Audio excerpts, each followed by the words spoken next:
বড় বড় কথা বলেন কেন? আপনাদের ময়দানটা দিন দিন একটু ডিভিশনের দিকে যাচ্ছে, এই জন্য আবল তাবল কথা বলছেন, কোরআন তালিমে বাধা দিচ্ছেন, কোরআনে কথা মসজিদে কথা বলতে পারবো না, আমাদের পোস্টার ঢেকে দিচ্ছেন, পোস্টার ছিঁড়ে ফেলতেছেন। এরকম আচরণ বন্ধ করেন। সোজা হিসাব, ঘাড়ে ওঠার চেষ্টা করবেন না, কারণ ঘাড়ে ওঠার চেষ্টা করলে কিন্তু আসার আছে, আসার।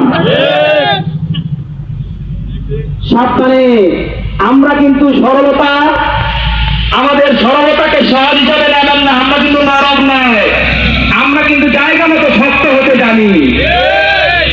জামাত ইসলামী, বাংলাদেশ জামাত ইসলামী 1991-2006 সালে যে ভূমিকা এবং সহযোগিতা আপনাদেরকে করেছিল, তার জন্যই কিন্তু আপনারা আজকে কোলার ঢাকায় কথা বলতে পারেন।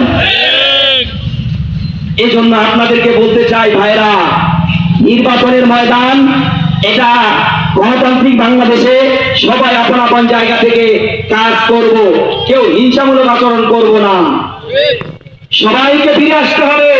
কারণ একটা কথা ভালো করে মনে রাখতে হবে, আমরা যদি আমাদের ভোট ওই নেতাকে না দেই, যে নেতা ভোটের আমানত রক্ষা করতে পারবে না, ওই ইমামকে সেদিন ধরা হবে।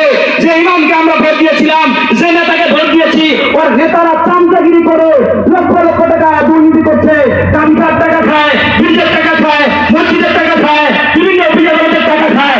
আপনি মনে হয় সব করেন, সব করেন না ভাই? সাবধানে কথা বলতে হবে এবং কথা শুনতে হবে, অপপ্রচার করা বন্ধ করতে হবে। কারণ এমন নেতাকে ভোট দিতে চাই যে নেতা দুর্নীতি মুক্ত নেতা।